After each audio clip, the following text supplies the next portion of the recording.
internauta do Boca News, iniciamos mais uma rodada do nosso Fato e Opinião Eleições 2018 e dessa vez o nosso convidado aqui que vai participar da nossa entrevista é o candidato a governador do MDB, João Santana. João Santana Filho é natural da cidade de Nazaré das Farinhas. Formado em Engenharia Elétrica pela Escola de Engenharia Eletromecânica da Bahia, atuou como ministro da Integração Nacional no governo Lula em 2010, após a saída de Gedel Vieira Lima. Antes disso, ocupou o cargo de secretário de Infraestrutura Hídrica, que assumiu em maio de 2007. Foi professor de medidas elétricas na Escola de Engenharia Eletromecânica da Bahia, chefe de manutenção geral do Complexo Hidroelétrico da Central do Funil, secretário municipal de Serviços Públicos de Salvador, superintendente do INSS na Bahia, presidente da Companhia de Habitação do Estado da Bahia e presidente da Empresa Baiana de Águas e Saneamento. É filiado ao MDB e é candidato ao governador do estado. Candidato João Santana, a minha primeira pergunta diz respeito à segurança pública. O governador Rui Costa ele se vangloria que foi o governador que mais nomeou policiais. Mesmo assim, a gente vê que o índice de violência na Bahia não caiu. Aí eu queria saber do senhor o seguinte: só ter homens na rua resolve o problema da segurança? E quais são as suas propostas para resolver essa questão da segurança? Ô, Roque, eu acho que a falácia do governador, o termo é bem esse, a falácia do governador tem horas que não pode ser levada a sério. A Bahia hoje, por exemplo, entre as mulheres, seria, se nós fôssemos um país, o 5º país do mundo mais violento para mulheres. Se estrupa 5 mulheres por dia na Bahia. 95% de todos os crimes não são elucidados, não se encontra uma solução.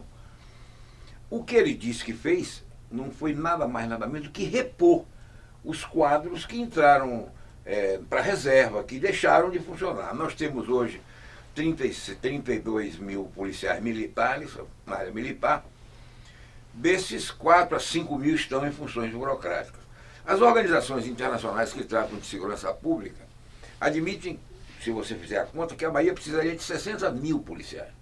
Obviamente, no serviço público não é o que a gente quer, nem sempre, mas o que é possível. Então, nós fizemos uma projeção, dá para ter 45 mil, e segundo os especialistas da Bahia na área militar e civil, tá certo? Na Polícia Militar e Civil, esses 45 mil resolveriam bastante o problema da Bahia, inclusive estendendo o policiamento para as regiões distantes, como a região de Irecê, o oeste da Bahia, o sudoeste, que estão à toa. A quantidade de policiais é pequena, entende? E os recursos também. De forma que eu resolveria o problema da Bahia, primeiro, preparando uma casa de acolhimento para que as mulheres tivessem acolhimento. Essa história de dizer que o juiz disse que o cidadão não pode ficar a 100 metros, 200, isso não segura nada, toda hora está na televisão, estão matando de faca, de tiro, etc. A grande maioria dos problemas do assassinato das mulheres é passional, na hora que o marido briga, larga, não aceita, a mulher não aceita, então, resultante disso, termina aumentando essa criminalidade. Então, o que é que nós precisamos, em termos policiais? Um acolhimento.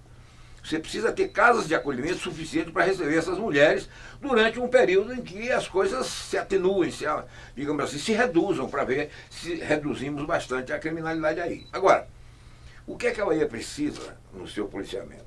Precisa fundamentalmente de uma inteligência acoplada a uma investigação, que juntos, de modo tecnológico, de modo avançado, se precisar, mandarmos pessoas até para o Japão, para os lugares que são especializados em polícia comunitária, para que essa inteligência, em função da causa pública e não de interesses particulares, como acontece ultimamente aqui na Bahia, então essa inteligência reduza bastante a criminalidade. Agora, para finalizar, eu gostaria de dizer que a criminalidade não é só um caso de polícia. A criminalidade é também uma questão socioeconômica. Nós temos hoje na Bahia 2 milhões de desempregados.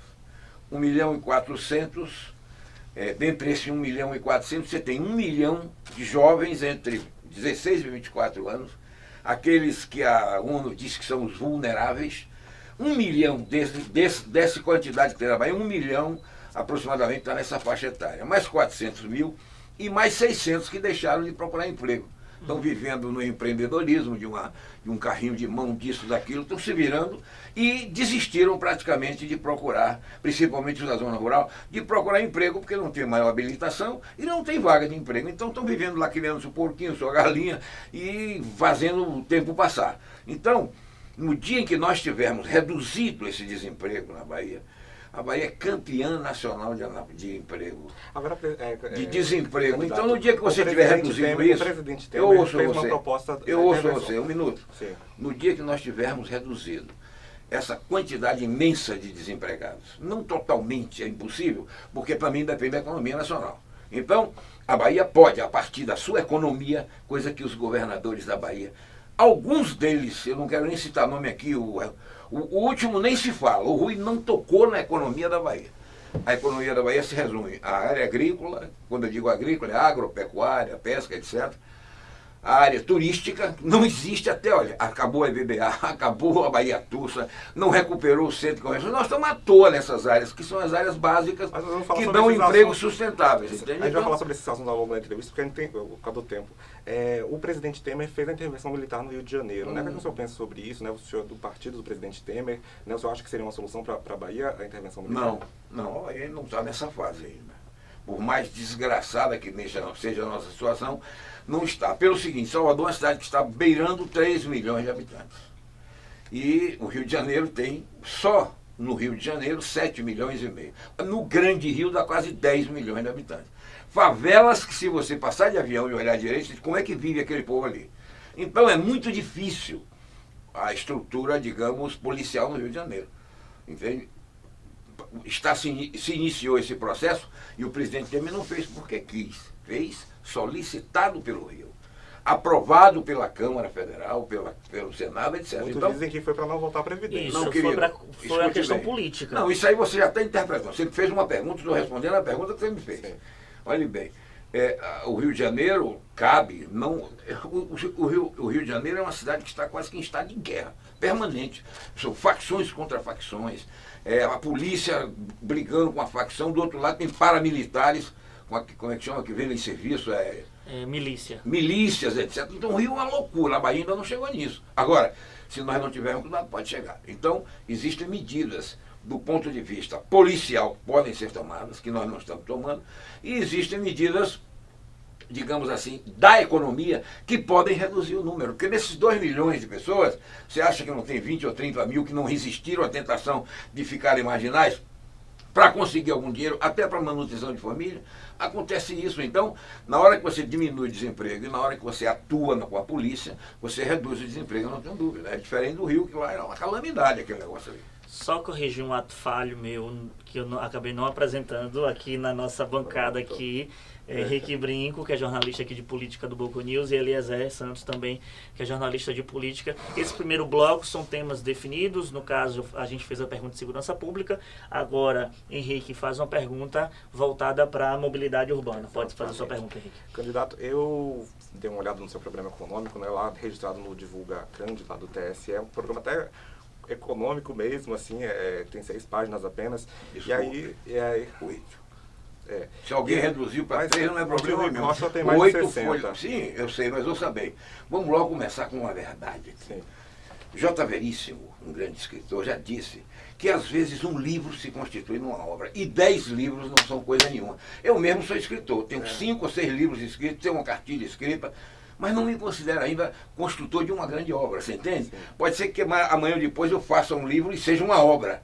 Então é aquela história, o meu programa atinge a todos os níveis da administração pública, agora, de modo sintético. E vou te lembrar, me perdoe a maneira de falar, não é querendo lhe fazer de menino, mas você é bem jovem com relação a mim. Se você soubesse, se você pegar ao longo dos anos, os programas dos partidos políticos, se alguém tapar a sigla de cada um, você vai pensar que é o mesmo. Todos desejam o bem, todos desejam isso, todo mundo diz as mesmas coisas, às vezes com palavras diferentes, mas infelizmente é assim. Então, o que é que eu disse? Primeiro, eu não acredito que com 80 folhas o cidadão comum vai ler. Primeiro. Segundo, eu não acredito que escrever mais ou escrever menos resolva problema nenhum. O que eu digo é o seguinte, eu digo assim, eu vou reduzir o desemprego da Bahia via economia. Aí me pergunte que eu vou no inferno respondendo, não tem problema, você entende? Então, como eu tenho, modéstia à parte, muita credibilidade, eu sou aquilo que vocês hoje chamam de ficha limpa. Para mim isso não é grande coisa, porque eu fui criado para ser ficha limpa, para ser trabalhador e honesto. Então, como eu tenho muita palavra, por onde eu passei, nos 12 cargos, do mais simples ao mais evoluído, você esqueceu de citar secretário de Saúde de Irecê, secretário de Saúde de Euclides da Cunha, secretário de Infraestrutura de Irará. As cidades pequenas também merecem ser citadas, claro, porque eu comecei lá embaixo. Então, na realidade, o meu programa de governo é um programa sintético, para as pessoas. Bom, João vai atuar na área da economia, vai atuar na área da saúde, vai atuar na área da mobilidade, só fala mobilidade em ambiente urbano, mas não explica por quê. Como é que o senhor atuaria nessa área de mobilidade aqui na Bahia? Olha bem, há uma confusão muito grande. Por exemplo, só se fala mobilidade em Salvador, tá? Quando, para mim, mobilidade é mobilidade interregional, não é? Por exemplo, você na Bahia hoje, você tem todas as estradas do estado da Bahia em miséria. Há um fake news aí no programa do governador dizendo que tem 5.000 quilômetros de estrada. Vai andar! Se você encontrar 1.000, eu visto, olha, eu não sei o que é que me acontece. Agora, estrada esburacada você vai encontrar demais. Por exemplo, eu pretendo recriar o DERBA ou uma empresa semelhante ao DERBA para as estradas estaduais, porque as federais estão boas, eu vejo a Bahia toda agora. Por quê? Por causa dos pedágios. A iniciativa privada resolveu em grande parte o problema. Agora, eu vejo mobilidade, por exemplo, o Brasil atrelado a um processo infeliz, que quem fez isso foram as multinacionais do petróleo, principalmente na década de 40 para 50, implantaram no Brasil um sistema rodoviário, meu amigo, em cima do pneu e do combustível do petróleo. Isso foi a Shell Corporation, a United States Sugar, todas aquelas empresas americanas e inglesas. Muito bem. E aí a Bahia não tem estrada de ferro, porque a que tinha tiraram, acabaram. Na minha terra mesmo, a estrada de ferro de Nazaré, que foi quem ajudou a desenvolver economicamente e civilizadamente o Vale do Jiquiriçá, acabou. Você não tem cabotagem, nós temos 1.000 quilômetros de costa, meu amigo. 1.000 quilômetros de costa. Nós não temos pequena cabotagem nem média cabotagem. Só tem os grandes navios que chegam em Salvador ou em Ilhéus, tá certo? Para pegar mercadorias de exportação. Então, o meu conceito de mobilidade envolve tudo isso. Agora, no que diz respeito à mobilidade, eu acho que vou lutar, aí sim, na área da ferrovia e na área da cabotagem com o governo federal. Porque não sou cínico, nunca fui e não vou ser, de dizer aqui que eu vou resolver problema de cabotagem, problema de rodovia, de ferrovia com recurso do Estado. Isso não existe, né? É a União mesmo que tem que bancar isso. Agora, no que diz respeito a cidades como Salvador, tenha paciência. Eu concordo, o metrô, por exemplo, é uma solução, tá aí o metrô.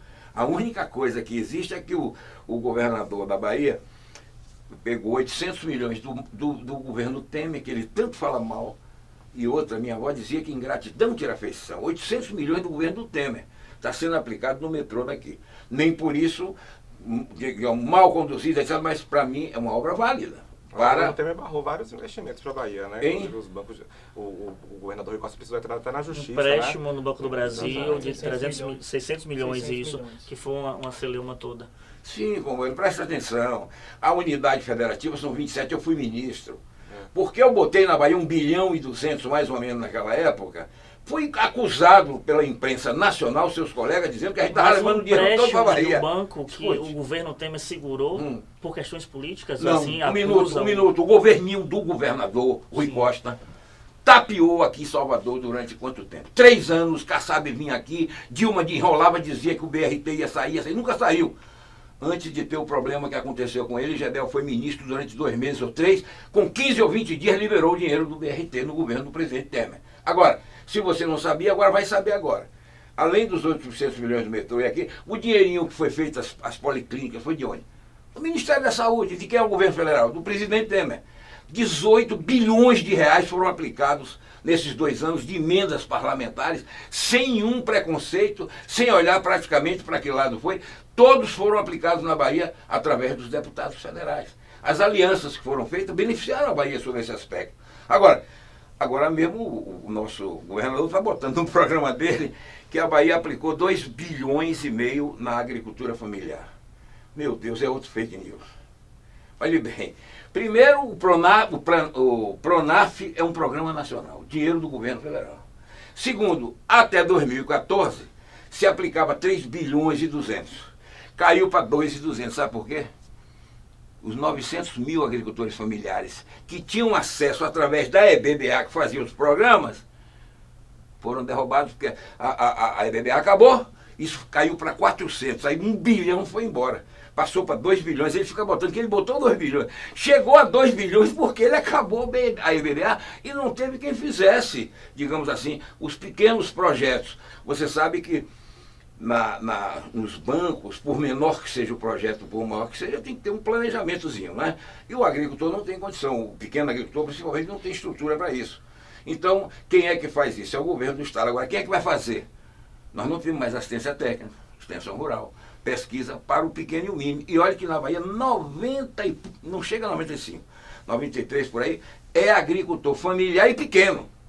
Em todas as culturas, inclusive cacau, que todo mundo pensava que era uma cultura que só tinha magnatas. 25 mil cacauicultores eram mini, 8 mil eram pequenos, 800 eram médios, e só 88 foram considerados grandes. Hoje, com a vassoura de bruxa, acabou, todo mundo está igualado. E no governo da Bahia, nem esse, nem o atual, nem o anterior, ninguém deu um prego numa barra de sabão. Nesse caso, eu peço até permissão, um minutinho a mais, para dizer o seguinte: nós temos que lutar para acabar com essa vergonha. Sabe por quê? Cacau sustentou a Bahia. Você é baiano? Você é baiano? Você é baiano? Pouca gente sabe disso, os mais jovens também não. De 1878 a 1978, quando houve o polo petroquímico, quando ocorreu o polo, cacau sustentou, cacau chegou a significar 72% de todos os tributos do estado da Bahia. Tinha governador que ligava, já chegou o dinheiro do cacau, já para fazer pagamento de... Então, Salvador, o resto da Bahia deve, moralmente, todo mundo deve à cultura cacaueira. Pô, rapaz, a vassoura de bruxa entrou, a monocultura se desgraçou, você hoje tem 300 mil desempregados lá na região, você hoje tem um prejuízo em torno de 52 bilhões ao longo de 30 anos, você hoje tem um acúmulo de pessoas que deixaram a zona rural e procuraram a periferia das cidades, tá certo? E como a maioria delas não tem capacidade profissional de exercer um trabalho, vai todo mundo para as periferias, tá certo? Então isso tudo são dados reais, concretos que existem. E nós, lamentavelmente, não damos a menor atenção. Nós, vírgula, os governantes da Bahia. Candidato, agora Eliezer Santos faz a pergunta voltada para a área de saúde. Queria falar um pouquinho de saúde porque ao longo da campanha a gente viu a tônica principal é sobre a fila da regulação. Vira motivo fila de piada. Da morte. Não, fila da morte, cara. Eu vou lhe provar porque, se você quiser. Mas tirando esse aspecto, que a saúde não se resume a isso, a Sociedade Brasileira de Pediatria deu uma nota esse ano dizendo que a Bahia é o pior estado em UTI neonatal. A gente tem a metade da capacidade de leitos suficientes para salvar crianças que nascem de forma prematura. Então, tirando a parte da chacota, da fila da regulação, que as pessoas não escutam nem propostas mais sobre isso, queria que o senhor falasse também objetivamente sobre o que fazer para mudar esse cenário, porque são crianças que não têm assistência, famílias que não têm para onde ir e que dependem, que tem o fator tempo, recurso, porque é um tipo de tratamento que tem um custo mais alto. E a gente não vê proposta nenhuma sobre isso. Quando fala de saúde é de uma maneira muito assim vaga. Opa. Ou fazendo críticas ao governador. Meu querido Eliezer. Eu chamo de Eliezer. Meu querido Eliezer, você evidentemente nunca ouviu seu amigo aqui, tá certo? Porque eu já falei em alguns lugares sobre a solução que eu tenho para a fila da morte. Olha bem. E, por consequência, para a saúde de modo geral. E não é difícil você, qualquer um aí, se parar para pensar um pouquinho, vai chegar ao mesmo ponto que eu. A primeira pergunta que eu faço: os hospitais regionais da Bahia estão equipados? A resposta: não. Vamos falar dos hospitais. Os hospitais do Estado, nas capitais regionais da Bahia, estão... Não. Estão com deficiência total de aparelhos, de equipamento, etc. Segundo, existe na Bahia uma carreira médica ou de profissionais de medicina no governo do Estado? Não. Se você sair perguntando aos médicos, os mais velhos, você vai encontrar médico que ganha 1.500, 1.200, 2.000, 2.200. De vez em quando, se acham de 3 ou 4, é uma raridade. Então, nós temos médicos na Bahia que dá para cobrir o Estado. Mas nas condições atuais, quem é que vai se aventurar a fazer uma carreira? É melhor ele ficar aqui em Salvador. Eu não estou dizendo que é melhor, estou dizendo do ponto de vista da realidade. O garotão se formou, etc. Ele vai ficar em Salvador para ganhar 5, 6 mil fazendo bico ou fazendo consulta, tá certo? Do que ir lá para 800 quilômetros de distância da capital. Então qual é a solução? Primeiro, equipar em níveis altamente modernos todos os hospitais regionais, das capitais regionais, que vocês da imprensa chamam muito cidades polo. Eu estou dizendo capitais regionais porque a Bahia é composta de micro-regiões. Para você ter só uma ideia de como a Bahia é interessante, o sul da Bahia tem 3 micro-regiões totalmente diferentes uma da outra. O Baixo Sul, o Sul e o Extremo Sul. O Baixo Sul está sobrevivendo, o Sul está na desgraça, por causa do cacau, que é onde tinha mais produção de cacau, 75%. E o Extremo Sul está bem, pela iniciativa privada, mas está muito bem. Está precisando agora de orientação para não acontecer com eles o que aconteceu com o cacau. Tá certo? Muito bem. Então, a proposta é essa. Você tem, digamos assim, super equipar todos, não digo super porque é absurdo, não. Entende? Qualquer 15, 12, 16 milhões de reais, porque essas policlínicas que o governador fez aí, com 10 milhões de reais está o equipamento. O resto é a construção e os interesses que não me interessam. Quais interesses? Os interesses de construir. Construir por construir. Você constrói. Fecha 2 hospitais em Ilhéus, que atendem a 4 cidades. E abre um para dizer que é para 34. Vai lá para ver se a fila da morte não está instalada. Porque o pessoal que ele botou lá é o pessoal dos 2. Você entende? Que atendiam a 3 cidades. Então, o que eu quero? Equipar os hospitais das cidades polo, das micro-regiões. Tá certo? Não cito aqui que eu posso esquecer uma e alguém dizer, você esqueceu da cidade tal, não é verdade? Então, repare, e criar um plano de carreira médico no Estado. Não é médico, não, de profissionais de medicina. Porque sem médico, sem enfermeira, sem bioquímico, sem analista, nada funciona na medicina. Agora, por que o juiz aceita ir para uma entrância? No juiz são entrâncias, não é a primeira entrância, a segunda entrância. Por que ele aceita fazer concurso para 800 quilômetros, 1000 quilômetros de distância, lá para a ponta do Estado? Porque ele entra ganhando bem, com dignidade, com todas as defesas que um trabalhador tem que ter, e com um plano de carreira, que daí a 10, 15, 20 anos, quando ele chegar em Salvador, ele chega bem, muito melhor do que iniciou e com a vida definida, você entende? Então eu preciso fazer um plano de carreira médico, de profissionais de medicina, para que cada um desses caras seja selecionado direcionadamente, digamos, plano, concurso para médico, tal, para a capital regional tal. O cara já vai fazer sabendo para onde vai. O nível salarial de primeiro mundo tem que ser de primeiro mundo, porque um profissional de medicina que cuida da vida do mundo. Tem dinheiro para manter isso? Tem. Agora, o que não tem é a policlínica que o governador criou. Sabe quem vai manter a policlínica? 60% do dinheiro é das prefeituras que estão quebradas. Isso vai dar uma confusão. Eu já estou preparado, já pedi a UPA também funciona dessa mesma forma. Já pedi, não, mas a UPA é uma coisinha junto de uma policlínica. Ouça bem, eu já estou preparado, já pedi até a meu candidato a senador Georgiana, que é médico, dono de hospital, etc., para começar a estudar a saída que nós vamos dar. Porque imagine só, o Estado geralmente é mal pagador. Para ele transferir, às vezes, as verbas que vêm do governo federal para a educação, para a saúde, às vezes demora, às vezes atrasa, você entende?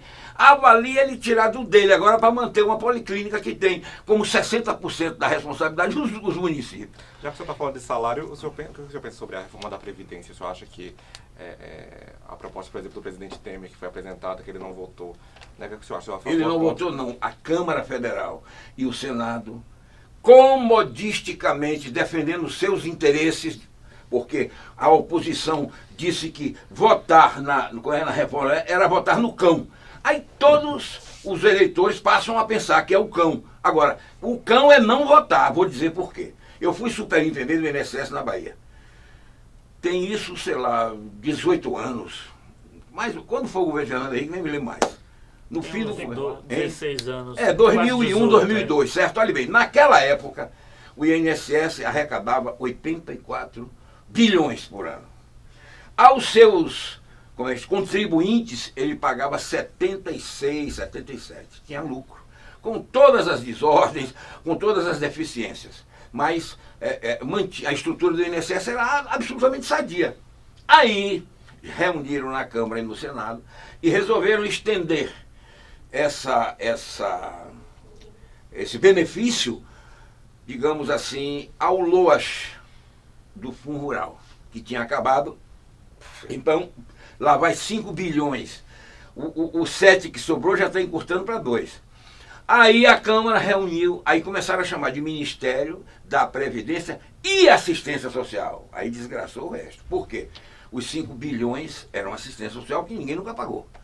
Aí colocaram os aposentados da zona rural. É justo? Eu acho até que é justo, não estou dizendo que é ruim não, mas pra você ver como é o problema da Previdência.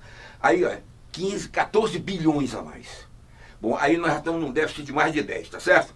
Aí, companheiro, vem um restinho para sobrar. Naquela época, sabe qual era o rombo do governo federal? Naquela época, há 20 anos atrás, 34 bilhões em cima da Previdência Social.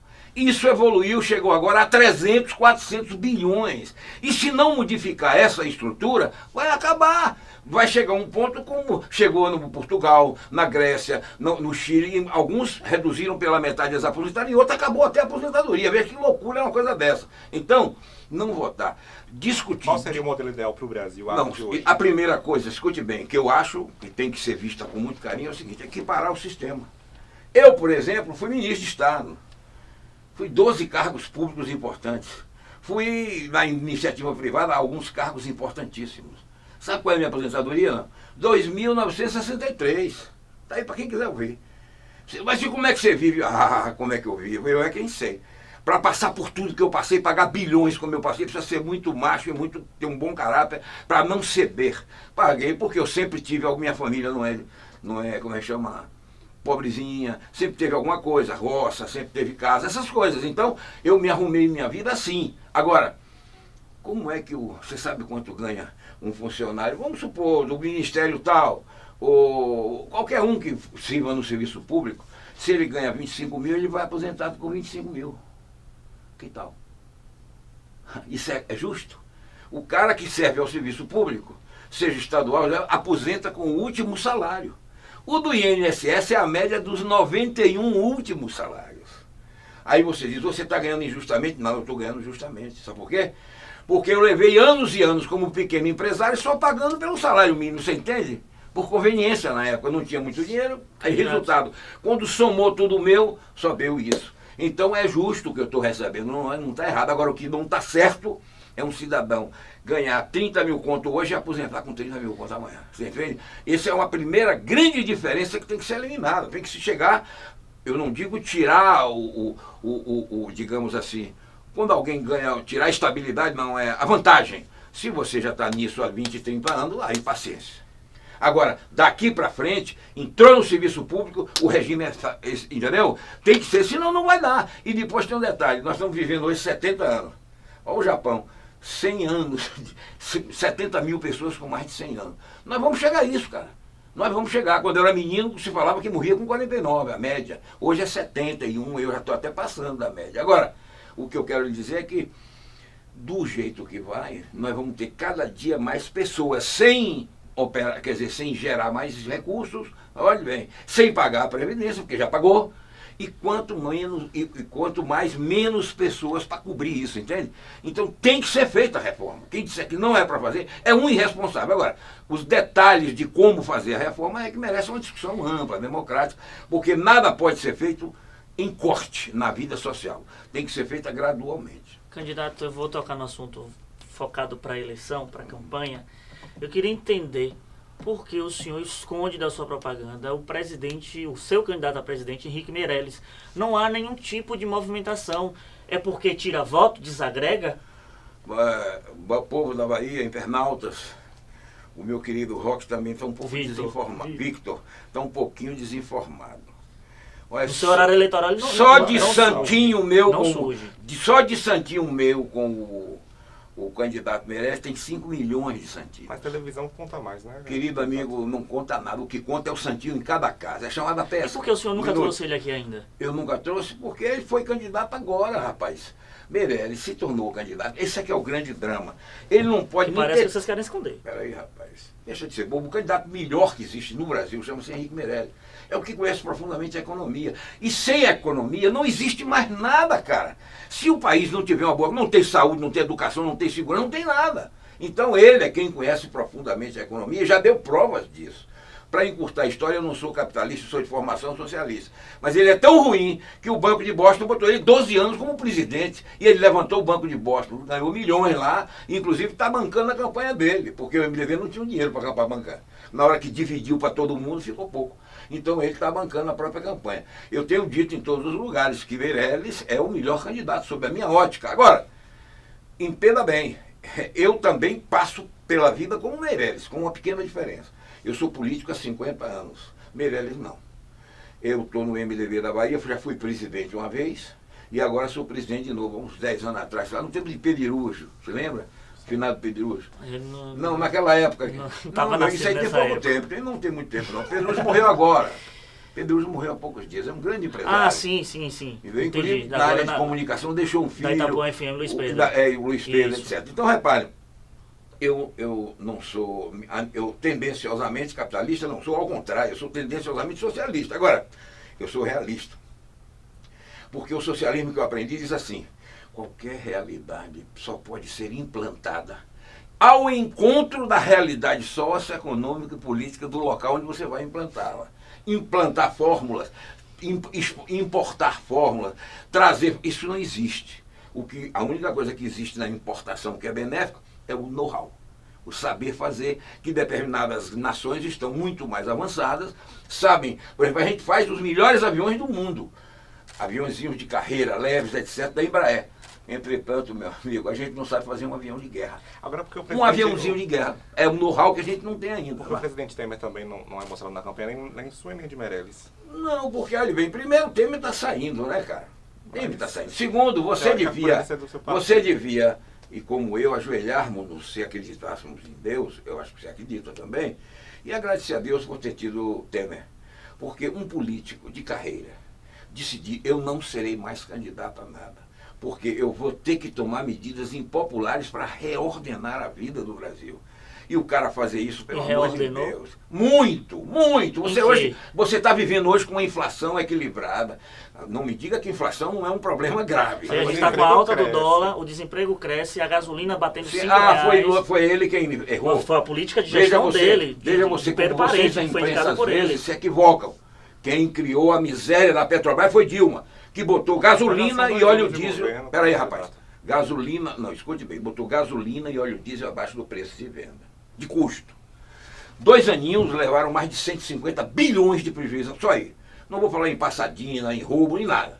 Olha bem, o governo Temer entra e resolveu adotar a seguinte política. Ele não aumentou gasolina nenhuma, ele resolveu fazer o seguinte, o preço internacional é o preço que eu tenho que praticar, porque eu vendo e compro a mercadoria. Nós compramos petróleo, você sabe disso, né? Para completar o nosso. E vendemos. Então como é que você pode vender barato e comprar caro? Não. Ele não aumentou nada, ele apenas atualizou pelo preço internacional. Aí fica aparecendo, para quem estava recebendo a preços de custo que não existiam, fica parecendo que aumentou. Mas e aí vem, a quantidade de não, aí vem a campanha, aí vem a campanha, não venha com isso. O pobre não está sofrendo da gasolina diretamente, está indiretamente. Agora, quem está sofrendo da gasolina diretamente é você, ele nós que temos carro. Mas a gasolina move toda a economia. Não, toda a economia. Aí eu olho o diesel, de ônibus que interfere no valor da passagem. Não, eu olho o diesel, querido. Que está batendo também. Produto do petróleo, eu olho o diesel. Agora escute, não existe, estabeleceram uma teia. Eu estava ouvindo uma propaganda contra o pastor, como é o nome dele? Lázaro, ou irmão Lázaro, candidato. Tem um partido aí fazendo me desculpe, eu posso usar a expressão, uma sacanagem com o cara.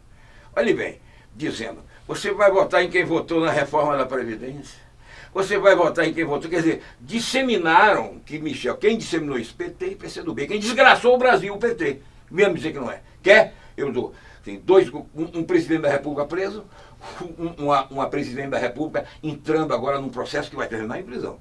Porque aquele negócio de passadinha, um prejuízo de $1 bilhão não é brincadeira. Isso não vai passar. Porque eu fui presidente de conselho e por causa de 20 contos, 50 mil, 30 mil, eu recebia do Tribunal de Contas para responder porque aquilo não foi feito, você entende? E tinha que me rebolar para mostrar que foi, que se não resolveram é porque desencaminharam, que não era minha responsabilidade. Você dá um prejuízo de $1 bilhão, autoriza uma venda que dá um prejuízo geral de $1 bilhão e vai passar despercebido, vai ter que passar. 12 ministros que foram eles estão presos. 3 tesoureiros do PP presos. Então, não há partido. O seu partido também está tem, mas não tem na mesma proporção, querido. A proporção porque tem foro privilegiado. Quem instalou o país, presta atenção, quem instalou no país isso foi o PP. Sabe por quê? Porque o PP queria um projeto de poder. E aí, o projeto de poder Já deu a culpa do PT, então? Só tem 2 viés. Não seja mesquinho, você é um rapaz direito, não seja mesquinho, não venha com um exemplo querer desfazer um argumento. Olha bem, você tem o PP, você tem, digamos assim, Lula entra no PP, ou melhor, entra no PP, entra no governo pelo PP, começa uma administração interessantíssima, criou e artificializou o mercado interno, quando o país pré-capitalista ou em desenvolvimento como o nosso, não tem mercado interno, ele está desgraçado, né? Então ele criou. Como é que ele criou o mercado interno? Através do nosso querido amigo Meirelles, que você está aí vendo. Olha bem, ele criou a desoneração da linha branca, 120 bilhões. 600 bilhões no BNDES para ativar a construção civil, etc. E as outras construções. Uma série de medidas que ele tomou que deu, digamos assim, como é que chama? Deu um novo impacto, tá certo? À economia nacional. Por que os Estados Unidos são o maior país do mundo em termos, não em civilização, nem em cultura, nem nada, em dinheiro? Porque eles consomem 83% do que produzem na agricultura e 85% do que produzem na indústria. Então o mercado interno é quem mantém eles, não é o resto não. O que sobra deles, eles imperializam os outros. Enfiam nos outros países, inicialmente com programas, com gratuidade. Quando desgraça as produções dos outros países, eles entram para vender. Então essa é que é a história do capitalismo americano. Então, quando o Brasil entrou a crise internacional, se criou um mercado interno que não havia. Porque desde a ditadura que eu alcancei, e tive que sair corrido daqui do Brasil e da Bahia, olha bem, desde a ditadura que a gente dizia, o Brasil precisava de uma reforma tributária, de uma reforma agrária, precisava de uma reforma urbana. Naquele tempo era comunista, mata. Aí deram um golpe, retornaram o Brasil ao modelo primário de exportação. Quer dizer, vendendo só produtos agrícolas, durante 30 anos. Foi o maior prejuízo para mim que a ditadura deu, não foi nem a perseguição, a matança, essas coisas. Para mim foi retroceder, porque do modelo primário de exportação na economia, você passa para um modelo de industrialização substitutiva, que só veio acontecer com o Juscelino. Quando o Juscelino inicia o processo, o pau quebra, tá certo? Aí então você não entra no modelo do consumo de massas. Né? No Brasil, para a industrialização substitutiva, foram chamados os capitais do café com leite, do café de Minas e São Paulo, tá certo? Até onde foi possível veio. Daí em diante, nós tivemos um retrocesso brutal e nós estagnamos a economia. Hoje, nós continuamos. Se você pegar qualquer cientista político e perguntar o que é que o Brasil precisa, ele vai dizer uma reforma tributária, uma reforma agrária. Porque a que está aí não é reforma coisa nenhuma, é esculhambação, né? Invasão de terra, 90% ou 95% das terras invadidas não tiveram sequência, não estão organizadas, nem estão produzindo. Sobre esse assunto, então, justamente sobre esse assunto, no seu programa de governo, logo na primeira página, assim, o senhor fala um tópico assim, erradicar a pobreza, até grifei aqui, né? Nós tivemos 51 governadores desde a proclamação da República até hoje e ninguém conseguiu erradicar a pobreza. O governo Lula, né, ficou 8 anos no poder prometendo erradicar a pobreza, não conseguiu erradicar a pobreza. Como é que o senhor garante que o seu governo vai erradicar escute bem, a pobreza? tudo bem, concordo com você. O termo erradicação me passou desapercebido, porque eu tenho dito todo dia, eu não disse a ninguém que eu vou acabar com o desemprego na Bahia. Eu digo que eu vou reduzir ao máximo. A mesma coisa, reduzir ao máximo a pobreza, entende? Ficou mal feito, ficou mal colocado para um especialista em jornalismo como você. Para uma pessoa comum não, porque a pessoa entende o que eu estou dizendo. Mas para um jornalista, ele quer saber o preto no branco, então tudo bem. Então, retiro o erradicar, mas coloco reduzir ao máximo a pobreza. E como seria feito isso? Através da economia da Bahia, que os outros abandonaram. Vou dar um conselho aqui a quem quiser, que está me ouvindo. Existe um livro aí, foi feito pela, não sei se o nome é SEI, uma organização do Estado, há muito tempo, quando havia ainda EBDA, tá certo? O coordenador desse livro chama-se Arnaldo Avena, Armando Avena, é um economista. Talvez depois do famoso colega meu, porque eu comecei o MDB junto com ele, eu menino, ele velho, Rômulo Almeida, talvez seja o único economista assim que despontou na Bahia depois de Rômulo. Ele se juntou com 15 economistas, e vários deles especialistas na economia rural, tá certo? Elaboraram um livro, cara, em 2001, se não me falha, 2001. Eu tenho esse livro. Se você ler esse livro, você pode ser governador da Bahia. Os caras entram em detalhes, a agricultura, a maneira de como deve funcionar a estrutura, digamos, de um EBDA, não uso esse nome talvez no livro, mas a assistência técnica, as cadeias produtivas, como deve funcionar a esporte. É um negócio fantástico, eu tenho certeza que nenhum desses caras abriu o livro.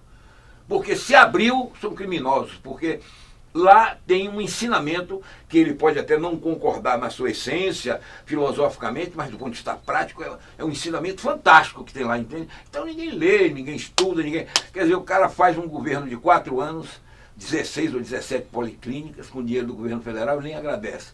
Faz o metrô de Salvador. Agora, sabe por que o homem dizem que é bem avaliado? E que a imprensa se ilude também? Porque se você acreditar no Ibope, meu amigo, você não está certo do juízo. Tem vários exemplos no Brasil. Eu só vou dar um da Bahia. Paulo Souto ganhava a eleição com 62,5% dos votos, 12 dias antes da eleição. Quem ganhou o primeiro turno foi Wagner. Quer dizer, é 180 graus para o outro lado. Não é um errinho. É 180 graus para o outro lado. Então eu não posso...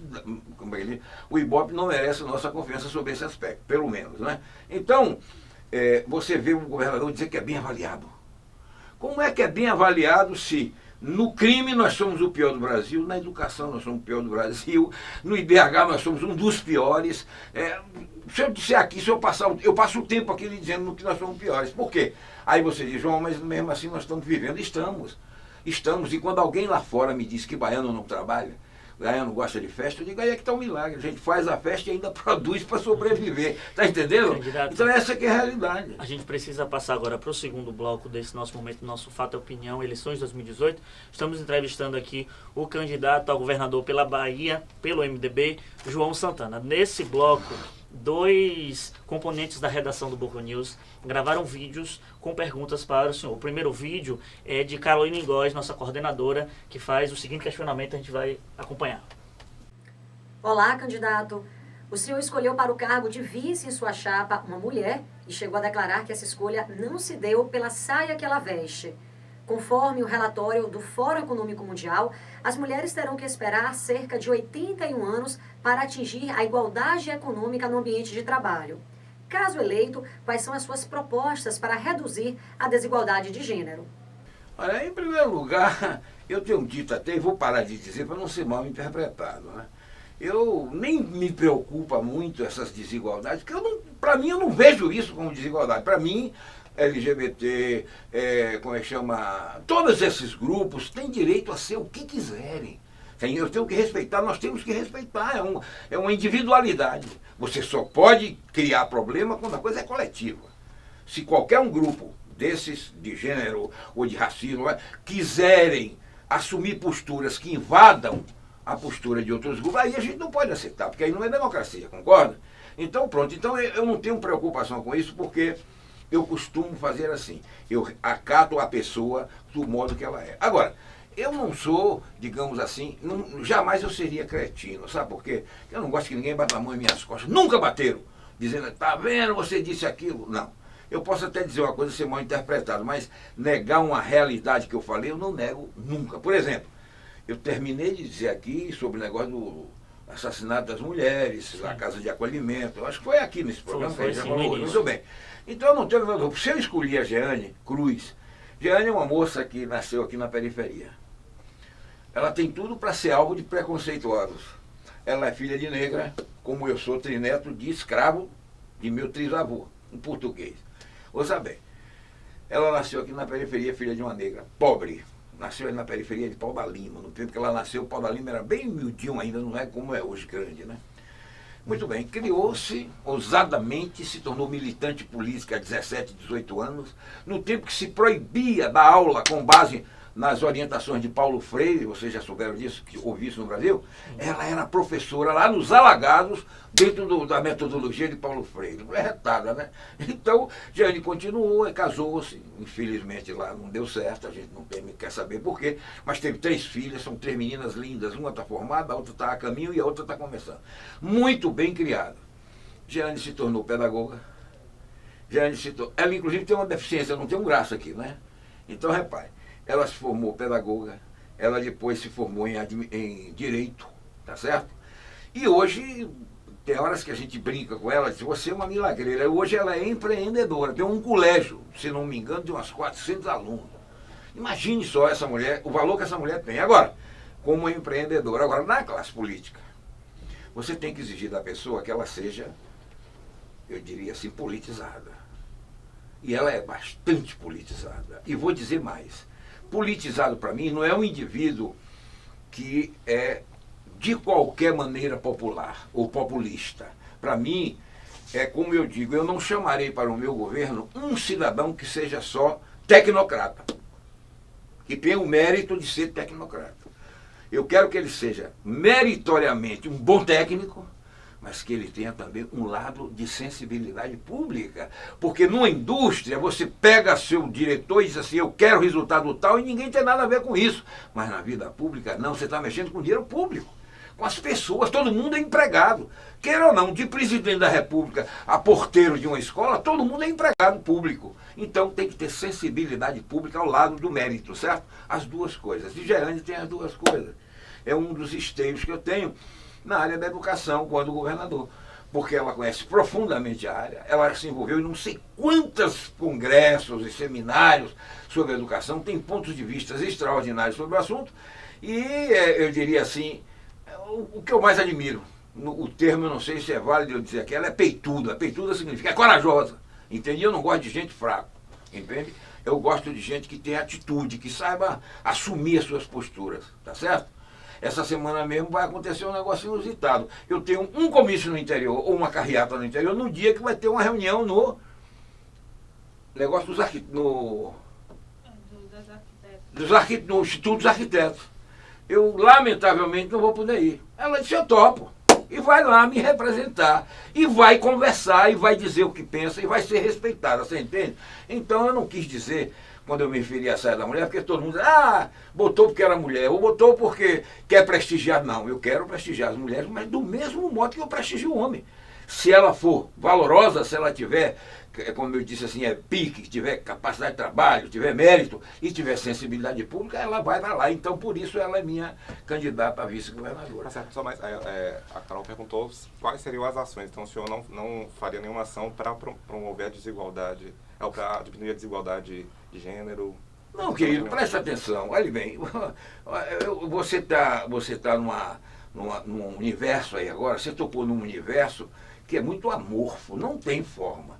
Porque se você medir, digamos assim, as inconveniências que um LGBT tem, ou que sofre, as inconveniências que ele sofre, são de vários tipos, é completamente diferente. Então essa comunidade, no meu entendimento, tem que se reunir, se juntar. Mas o Estado também não pode ajudar? Claro, mas não fazer. Essa que é a diferença de mim para muita gente.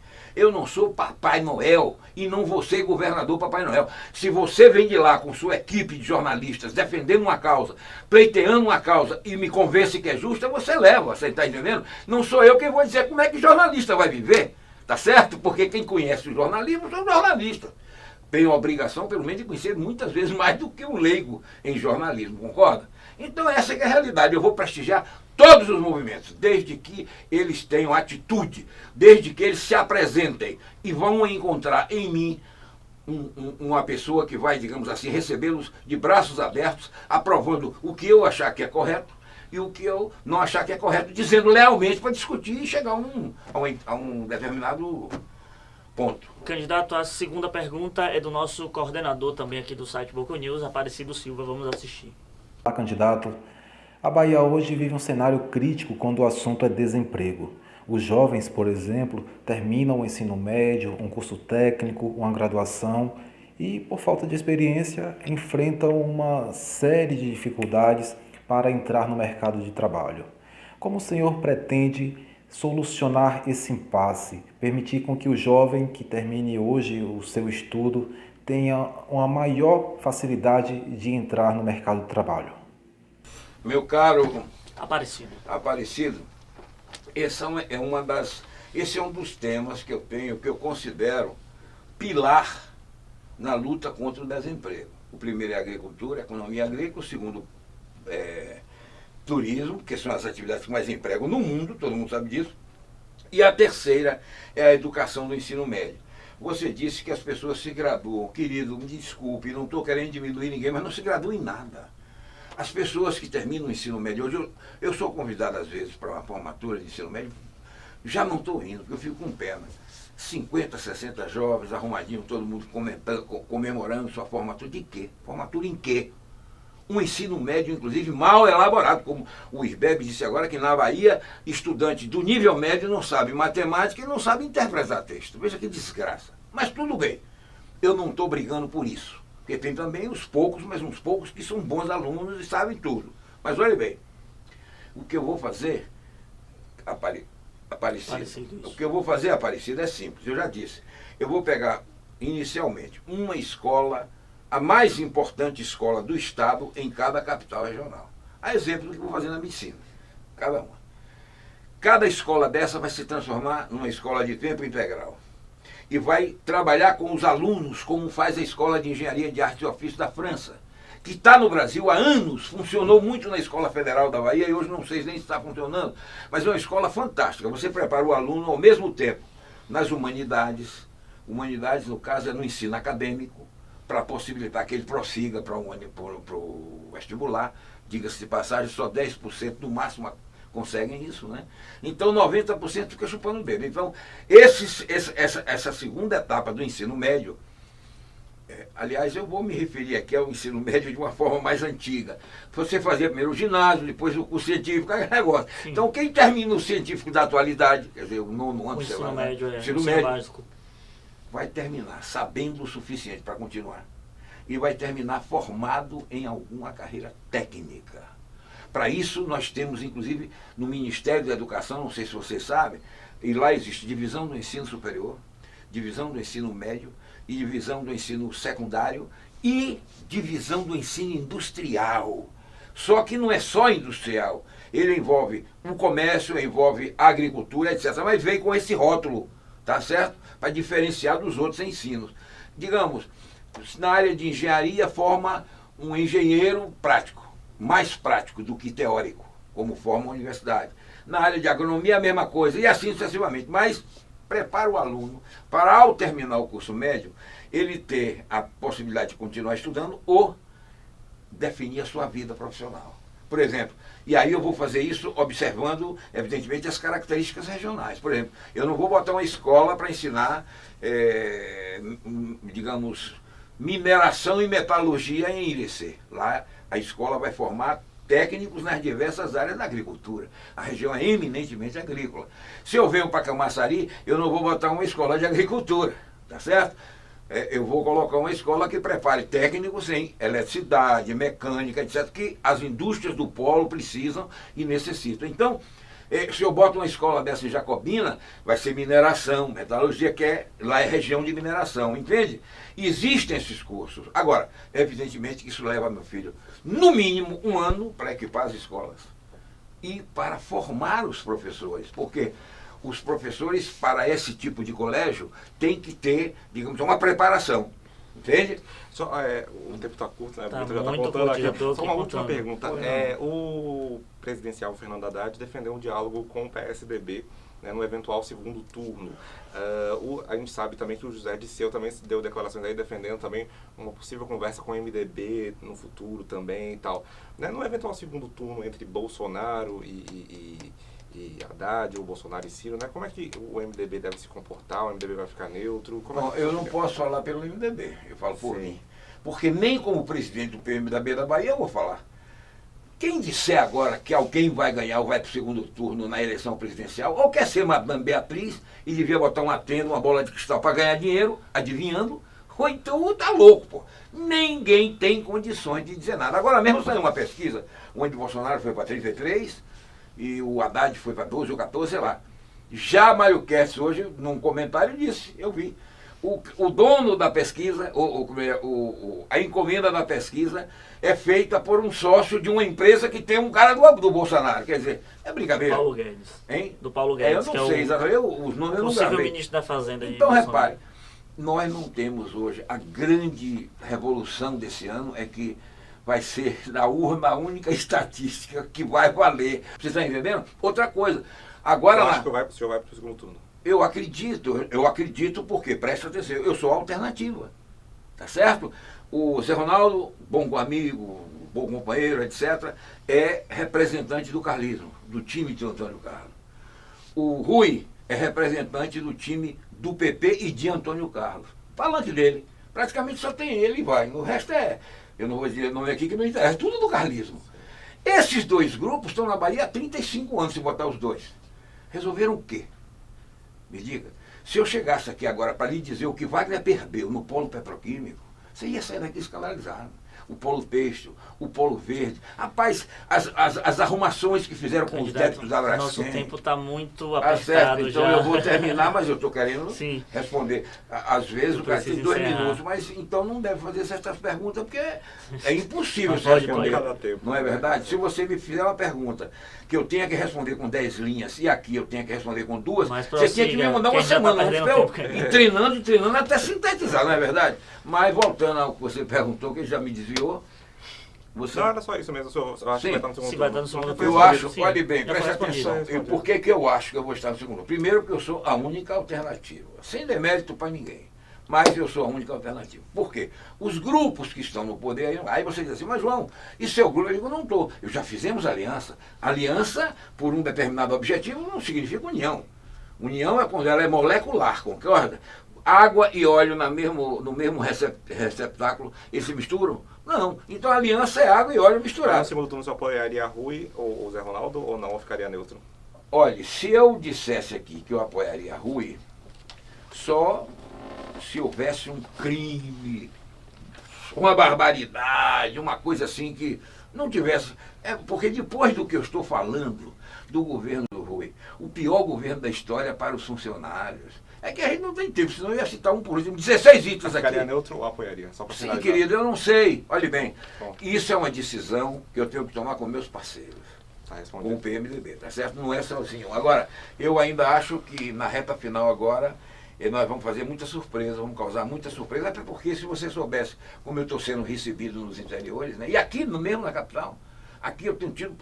Eu não sei se teve alguém aqui, eu não sei em festa de convenção, com transporte pago e o diabo, mas outro dia eu participei de uma caminhada aí que tinha quase 3 mil pessoas, ali na região da Mata Escura. No outro dia, 500 e tantas num salão ouvindo as pregações nossas dele. No interior, eu fiz mais de 100 carros em Ilhéus, na carreata, sábado. Em Itapetinga, eu acho que nós temos o primeiro comício dessa campanha. Foi o que nós fizemos em Itapetinga, sexta de noite, se soube, não. Pode procurar ver aí nessas sociais todas que vai encontrar, entende? Então, conquista a mesma coisa. Então, todo lugar que eu estou indo, estou sendo bem recebido. Estão entendendo. E os meus amigos, e amigo não vale porque amigo puxa pra gente, né? Acham que eu sou o mais preparado, disparadamente, porque conheço profundamente a Bahia. Então, eu acho que a gente tem chance. Se dissesse assim, eu sou franco, se dissesse assim, eu estou consciente de que Rui tem 30 ou 40, vamos supor. Eu estou consciente de que Zé Ronaldo tem 20, eu tenho 2 aí, meu filho. Eu podia até não dizer aqui, mas é difícil, é impossível reverter uma situação dessa. Mas está todo mundo tirando o Rui, está na frente, mas eu e Ronaldo estamos bem pertinho um do outro, pode ter certeza disso. Candidato, a gente agradece a sua presença aqui na nossa sabatina, ter acolhido o nosso convite. Muito obrigado por ter vindo. E agradecemos também a participação de Henrique Brinco e de Eliezer Santos aqui na nossa sabatina. E acompanhe a gente na nossa cobertura das eleições 2018 no www.bocanews.com.br. Até a próxima sabatina. Eu lhe agradeço a oportunidade e quero lhe adiantar um negócio. De todas as entrevistas que eu fiz, uma das melhores, que mais foram frequentadas, como é o nome? Foi o YouTube daqui. É o YouTube daqui, não é isso? Web TV Que eu daqui. fiz com uma moça e um rapaz barbudo. Luiz Fernando, nosso antigo Pois editor. é, os e dois, Juliana eu Nobre. falei assim porque eu não conheço Sim, vocês sim. bem, então os dois aqui do meu lado, eu no meio aqui, não é? Foi, teve momentos interessantes, rapaz, foi muito, como é que chama?